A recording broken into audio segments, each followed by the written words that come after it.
रायपुर दक्षिण विधानसभा क्षेत्र से भारतीय जनता पार्टी के द्वारा प्रत्याशी घोषित किए गए सुनील सोनी के। सुनील सोनी किसी परिचय के मोहताज नहीं है।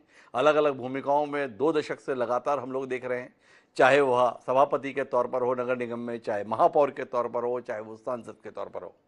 क्या नई भूमिका में भी हम देख पाएंगे उन्हें? ये सवाल जहन में है। अभी तो वो प्रत्याशी के तौर पर हमारे स्टूडियो में मौजूद है। तो सुनील जी, बहुत बहुत स्वागत आपका।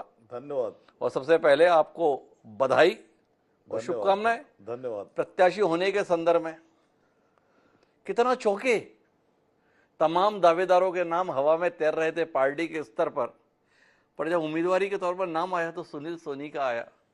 सुनील सोनी को खुद कितना बड़ा झटका लगा? मेरे जीवन में ऐसा हमेशा हुआ जी। पार्षद चुनाव लड़ना है, एन मौके पे आखिरी दिन था, तब मुझको बोला कि आपको पार्षद चुनाव लड़ना है। तो मैंने बोला किसी कार्यकर्ता बोले आप ही को लड़ना है। उस समय मैं पार्टी का उपाध्यक्ष था, तो मुझको पार्षद चुनाव लड़ाया। उसके बाद सभापति बना। फिर महापौर की जब बारी आई तो पहली बार तो तरुण चटर्जी के इस्तीफे के कारण मैं सभापति होने के कारण बना था 1.25 साल। उसके बाद में जब डायरेक्ट चुनाव हुआ तो उस समय भी मुझको कहा कि आपको महापौर लड़ना है। और सबसे बड़ा लगा मेरे को जब सांसद का टिकट मैंने ना मांगा, ना मैंने सोचा, ना कभी मेरे जीवन में कभी कल्पना थी कि मैं दिल्ली पहुंचूंगा, सांसद बनूंगा, और सांसद की टिकट मिल गई। वैसे ही बहुत से दावेदार यहाँ पर रायपुर दक्षिण के लिए थे और स्वाभाविक था, लंबे समय के बाद ये सीट खाली हुई थी और हर व्यक्ति को लगता था कि मैं विधायक बनूंगा। तो पार्टी ने जो है वो सबके साथ में मेरे नाम का भी विचार किया और मुझको ये अवसर दिया। मैं केंद्रीय नेतृत्व का आभारी हूँ, प्रदेश के सभी नेताओं का आभारी हूँ, सबने जो सहयोग किया उन सबका भी मैं आभारी हूँ। और विश्वास दिलाता हूँ दक्षिण विधानसभा की जनता को कि हम अच्छा काम करेंगे। महापौर के रूप में आपने मेरे को देखा है, सांसद के रूप में आपने मेरे को देखा है, विधायक के रूप में भी जो बृजमोहन जी ने जिस काम को चालू किया था उसको हम और आगे बढ़ाएंगे और साथ में मिलकर एक अच्छा दक्षिण विधानसभा में लॉन्ग टर्म इंफ्रास्ट्रक्चर खड़ा हो। उस पर हम जाएंगे, क्या करेंगे, कैसे करेंगे, कब करेंगे। पर अभी तो थोड़ा इस पर रहते हैं ना, टिकट मिली कैसे? इतने दावेदार थे, क्या सेटिंग बैठी आपकी? किसके साथ बैठी जिसकी तहत सुनील सोनी टिकट पा गए?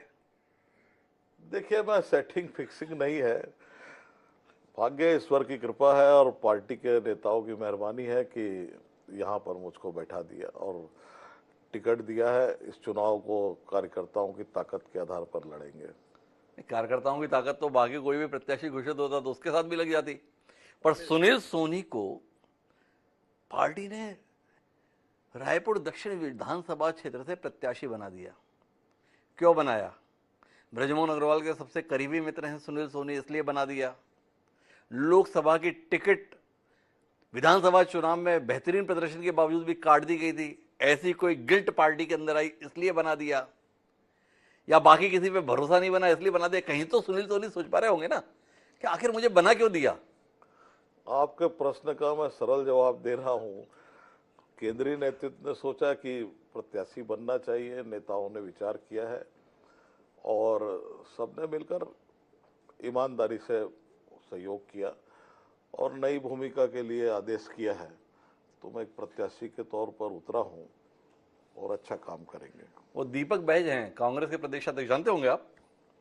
उन्होंने कहा कि छत्तीसगढ़ में हमारा ट्रैक रिकॉर्ड बहुत अच्छा है, उपचुनाव ज्यादातर कांग्रेस ही जीतती है। क्या कहते हैं सुनील सोनी जी, दक्षिण में कांग्रेस दम दिखा लेगी? देखिए, हम इसको चुनाव को हम चुनौती के रूप में लेते हैं जी, और मेहनत करेंगे, विजय मिलेगी तय है। क्योंकि इस विधानसभा को जो है 8 बार बृजमोहन जी ने यहाँ पर चुनाव जीता है और क्योंकि मैं लगभग 6-7 बार मैं उनका चुनाव संचालन भी किया है, तो यहाँ की जनता जो है बहुत देखती है